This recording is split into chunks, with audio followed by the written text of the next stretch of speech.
Everything operates by law.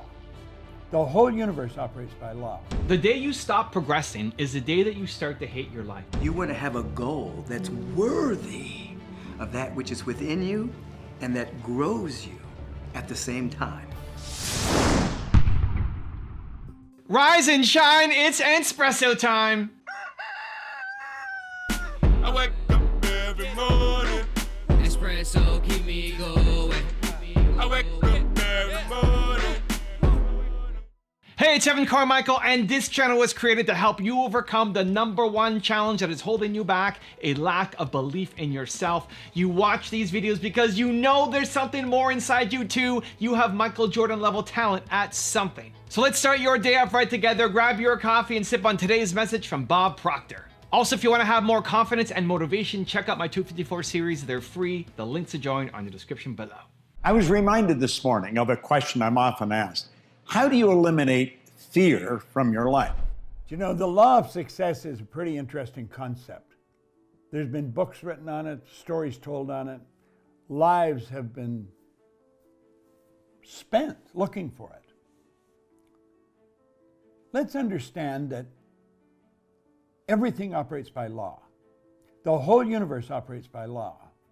The best definition of success I have ever heard was one that Earl Nightingale originated way back in 1959. He said, success is the progressive realization of a worthy ideal. Well, let's break that down for a moment. Success is the progressive, continually moving, progressive realization, constant awareness of a worthy ideal. An ideal is an idea that you have fallen in love with. An ideal is an idea that you're intellectually, emotionally, and physically involved with. An ideal is an idea that you've fallen in love with. Success is the progressive realization of a worthy ideal. So you don't ask, are you worthy of the idea? Are you worthy of the good? Is it worthy of you? Now you're getting in to law of success. Is it worthy of you? You see, what you're going to do is trade your life. You're trading your life for whatever it is you're going after. So you want to make up your mind, whatever your goal happens to be, whatever you are pursuing, make certain it's worthy of you because you're trading your life for it. The law of success calls for you to continually moving toward a predetermined objective in life and bringing your life in harmony with the laws that govern the entire universe. Success is the progressive realization of a worthy ideal. What I took away most from that definition is the word progressive. You want progress. You want to learn. You want to keep growing. What was once a challenge for you is now simple, and it's very easy to fall into a routine that once served you but is now limiting you.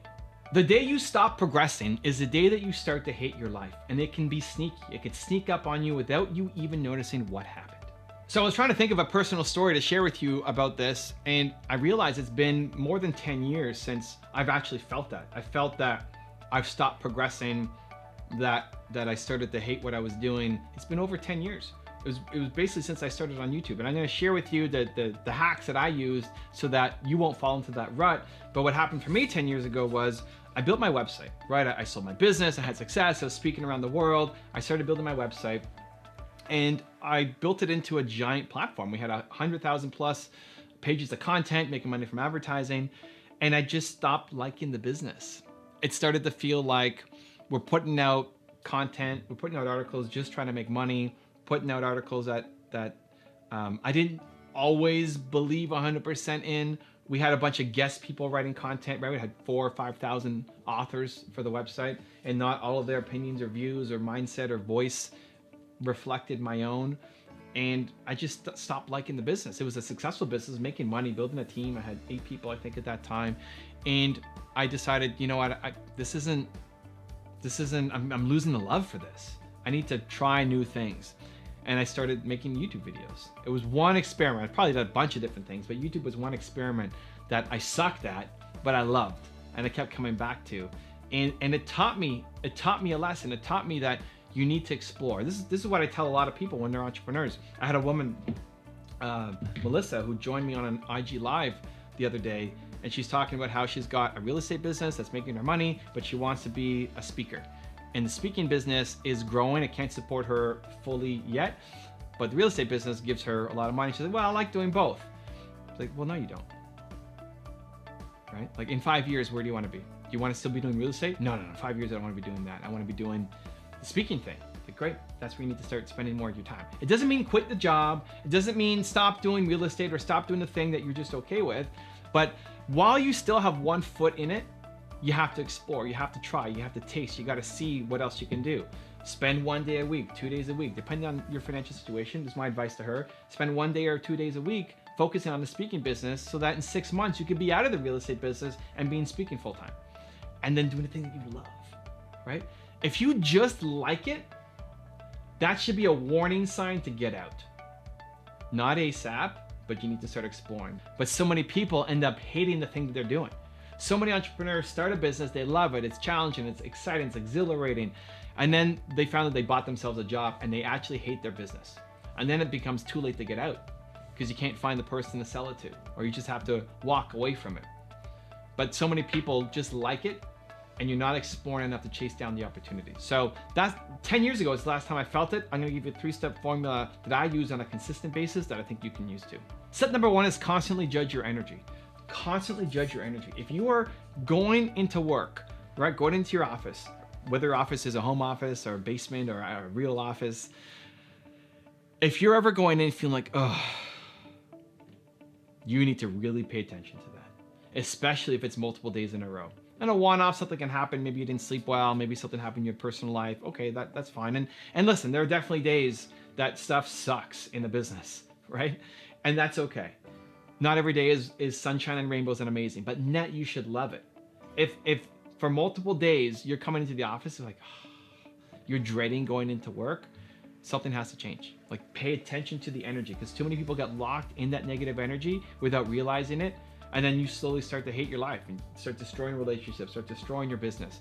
You need to be doing things that give you energy. I still like making videos. I'm pumped. Like I had a crazy week, and I scheduled these for the end of my day to start filming these things, and I love it. Like this gives me energy, right? This is enthusiasm injected into me to make these things, right? I love it, but I may not always love it, right? I could get to the point, I've done 6,000 plus videos now, and I still love it, but there will get maybe a point where I say, I don't know, I don't want to do these videos, and then I walk away, right? But in that walk away moment, there's a transition phase, hopefully, in that maybe I sell the channel to somebody else, maybe I bring in somebody else in transition, maybe I figure out, maybe there's one video series that I don't like, and this one I do like, and start focusing on that, right? You have to pay attention to your energy. You have to do work, activities, be around people that raise your energy up, and when something is causing negative energy, you have to move away from it. The challenge is a lot of times the things that used to give you positive energy are now giving you negative energy because you've grown as a person, you've grown as a human, but you haven't grown the work you're doing alongside. Step number 2 is go from idea to action. You guys watching this, you're creative, you got ideas, you got lots of stuff flowing through your head. Teach yourself that you do something about it. Don't go scatterbrained, don't worry about it, everything being perfect and running 1,000 different directions. If you're constantly getting distracted, it's actually a sign that you're doing the wrong thing. If I was making this video and I'm thinking about all this other stuff, I'm thinking about the traffic, and I'm thinking about my tour, and I'm thinking about, running out of water in here, and I'm thinking about League of Legends, it means I should not be doing these videos. When I'm making these videos, I'm here with you. That's it. I want you to get a message. I want to emit. I'm trying my best. I may not always deliver, but I'm trying, and I'm focused, and I'm here with you 100%. If I was doing accounting, man, I'd be distracted and daydreaming all the time. So it's a good sign. If you're constantly daydreaming and getting distracted from the work you're doing, you probably should, people say like double down and focus. I think you probably shouldn't be doing that thing, because you can only force yourself to do something you don't like for so long before you give up and quit. So then teach yourself that the ideas that come into your head, that they're great ideas. And then find the smallest possible way to get started. Idea to action. Ideas flow through me. Ideas flow through you. You get an idea for something? What's the smallest possible way to just take some kind of action on it? Send an email, DM somebody. Like, what's the first step that you can take to build a little bit of momentum on that idea and then see if it has legs? You have to. Because in those moments that feel like a total waste of time, you're gonna create gold. That's your next big breakthrough. One of those genius ideas that's coming to you that you're not acting on. And then step number 3 is understand that you were built to serve. You're built to serve. If you're not happy, it's because you're not serving. If you don't feel fulfilled, it's because you're not serving. I have a new book coming out. It's called Built to Serve. We'll put the link down below if you want to go pre-order it right now. But I walk people through a process of how to find what their purpose is, because helping people is hardwired into you. You want to help people. It's hardwired into humans, like 99.99999%. It is a tiny little percentage of us who want to kill people and enjoy that, right? But that's not most of you. That's not most of us. Hopefully not people watching this channel, right? You're hardwired to serve. You feel good serving people. And so if you are not happy in your life, it's because you're not serving people. Either the world, you have a big mission. Probably most of you watching this video, we want to build a company. We want to serve many, many, many people. But not everybody's built to serve the world. Some people are built to serve the 25 closest people to them. 20, 25, 30, close, family, friends, connections. If you're not happy, it's because you're not serving. And so pay attention to that. A simple question to ask yourself is, how can I serve somebody today? What can I do that will help them in a meaningful way? Feel good, solve a problem. And in doing that, you're lifting yourself up too.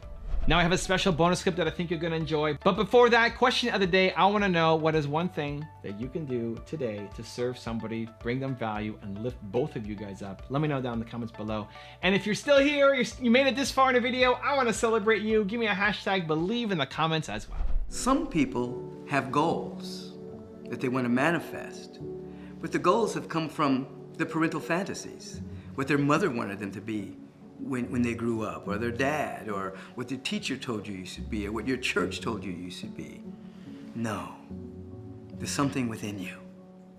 And you want to have a goal that's worthy of that which is within you and that grows you at the same time.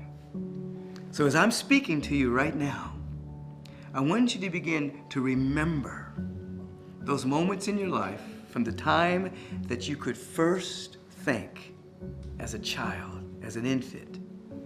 There were some ideas that flowed through you. There were some meant-to-be-isms. There were some ways that you wanted to challenge yourself to make a difference on the planet. Before you got bombarded with societal fantasies, there was something about you, because you know what? You chose to be here. You're not an accident. Regardless of what your parents may have told you, you are an on purpose with a purpose.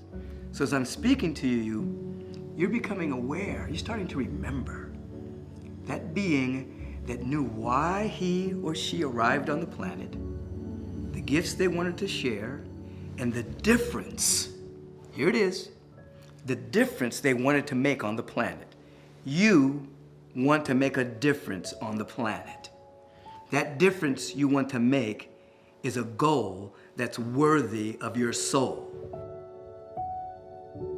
So this is what I want you to do. I want you to consider answering this question. What difference do I want to make on the planet before I leave? How do I want the world to be better before I leave? How do I want my relationships, my neighborhood, anything I encounter to be better before I leave? As you are answering that question, you are beginning to bump into the reason why you chose this incarnation. If you want to know the #1 thing that Bob Proctor says you should do with your life, check out the video right there next to me. I think you'll enjoy it. Continue to believe, and I'll see you there. We're trading our life for our goals. Literally trading our life. Would you trade your life for a car?